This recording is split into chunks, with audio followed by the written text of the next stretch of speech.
Sean, starting off with the Fiesta Bowl, 31-14, Penn State beats Boise State. Look, there's going to be plenty of people that do the bit of, did you even watch the game? My main takeaway from this, Sean, Penn State dicked around for 2 quarters. The second quarter, the third quarter, the play calling in short area situations, they were trying to throw the ball in spots that didn't make a whole lot of sense. All Boise State was doing was sending relentless pressure. And then the minute that they realized in the fourth quarter, hey, let's get Nick Singleton to the outside away from that pressure, he started to break away for some big plays. Katron Allen had an awesome first half, but if you actually had a little bit of balance in that decision-making and running the ball, I really think that this game was going to be far more of a blowout than it was, specifically because of how much Ashton Jeanty was bottled up. Yeah, I think Boise State gave a phenomenal effort tonight. Penn State gave a good effort in 2 quarters, the first and the fourth. The second and third quarter, they hate to put a full game together. I've been harping on it all year. If it's not the first half, then it's the second half. And now we see a new dynamo game from Penn State where they just take quarters 2 and 3 off. They can't happen in the next round. It just can't. No. And maybe it can. Maybe I'm the fool and I'm the mark on the midway that's getting gunned down because Penn State continues to win. It's a win. It's a playoff win, CFP win. Congratulations. This is why I think the CFP was expanded to get a big market team that just couldn't beat the 2 big brothers like Penn State have a win, make it exciting. We knew that they've just been on the outskirts in previous years. So I'm fine with them being in the playoff. I think they have the caliber of team. But when it comes down to coaching and how they manage throughout games this year, it has still been par at best. It does not seem like a team that is, if you play an Oregon, if you play somebody that's really going to give you bump for 4 quarters, that you can keep up because they just take quarters off. It's very, very frustrating when watching this Penn State team. Credit does deserve to be given to Boise State for the fight that they did put up for spurts of this game. But as I talked about in every opportunity that I had to weigh in on this game leading up to it, the athletes eventually were going to prevail. The higher level recruits were going to eventually step up and make huge plays. Abdul Carter didn't even play most of this game, and they still were able to get the pressures necessary to get after Maddox Madsen, to set him up for the interceptions that he threw. One of them was very late in the game, but the 2 interceptions that he had were in spots where they very critically needed to finish on those drives.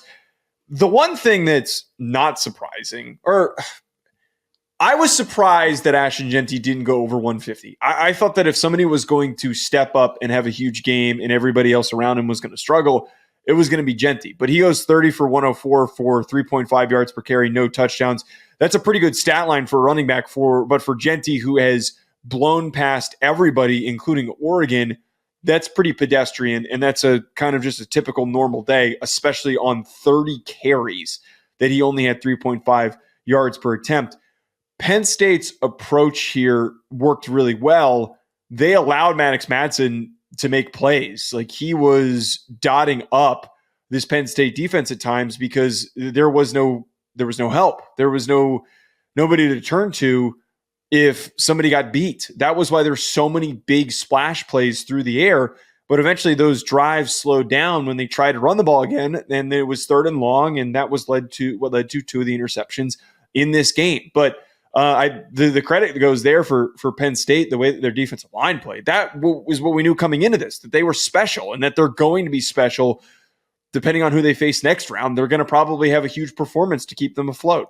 The Penn State defensive effort tonight was spectacular. It wasn't, hey, we just kept on bottling up Ashton Jeanty on tackles for loss. No, Ashton Jeanty doesn't get tackled for loss hardly ever, because he breaks out of the first G5 tackle in the backfield and spurts out for another 10 yards. Penn State decided, we're not playing that game with you. We know how skilled you are. We know how talented you are. You're not going to start running all over us in a tirade, making us look like fools. We're going to swarm tackle. We are going to have 5 players coming in to tackle you. There's a great play from GT in the fourth quarter where he broke out of 5 tackles, whatever it was.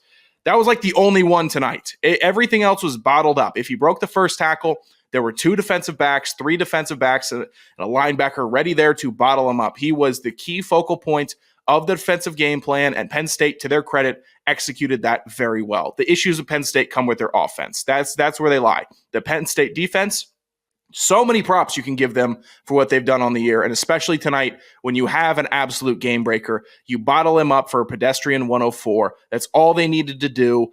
It was very impressive from that perspective, but they need to figure out what their tempo and balance is on the offense before the next round, and they need to do it fast. It definitely has to be talked about. Andy Kotelnicki, who I have lauded as a great play caller and decision maker, the offensive coordinator for Penn State, he had a brutal day. Some of the things that they called in short area situations where it was clear that Penn State, if it wasn't for in some situations that Boise State was just sending ridiculous pressure in order to gain momentum against some of the rushing plays that Penn State called, they were getting a ton of pop off of every snap. They were driving Boise State off the ball, and they were able to create in the run game those third and 1 situations that they tried these misdirection passes and trying to create confusion. Just run the freaking ball. This is not a game against Georgia or against Notre Dame where, yeah, they're going to try and just step up and stop you squarely for what you are, and sometimes you're going to need to confuse the hell out of your opponent. That's not what the situation was. Just run at them, run down them. And it took until the fourth quarter. It goes in line with what you said. Penn State does not play complete games. I don't have faith in them to finish and to win a national title. I'm taking them off the board for me. After the way they played against SMU, I was waiting to see how they'd play against Boise to keep them on that board of, are they a national champion caliber team? They're not, because you can't play 2 quarters of good football and then 2 quarters of mediocre, messy offense and shaky pass coverage against a team that you should have completely locked down in coverage. That is not going to work against Georgia or Notre Dame. And if they somehow won that matchup, it will not work against Ohio State, Oregon, who they already lost to, or Texas. Yeah, the run game timing of when we're going to actually commit to it is so confusing, shocking, especially with how good it is. Before we move on to another game, is this as bad as Drew Allar can play in the CFP before he becomes a problem for the team? Like, could he play worse in the next round and Penn State still wins? Because he had I think anybody could chalk this up, say 171s, 3 touchdowns, no picks, a decent, about fine 50% day. completion percentage. Yes, like this is about, in my opinion, he can't play any worse than tonight in the next round. No, and what he needs to do, and it's always been a problem of his pocket presence was terrible. Like he not only, I'm not just talking about like seeing pressure and reacting to it, he kept stepping up and just trying to run through pressure, and it wasn't working. He needs to be better in his awareness, in that decision making, because to what you're talking about, no, he can't play like that against Notre Dame's defense. He can't play like that against Georgia's defense. It's a mess. And he had a fine day and they won a CFP game, but if you really watch the game, his bad decisions are bad decisions. They're not, okay, that was incompletion because of a drop. It was an incompletion because he threw it into awful coverage or he sailed it out of bounds.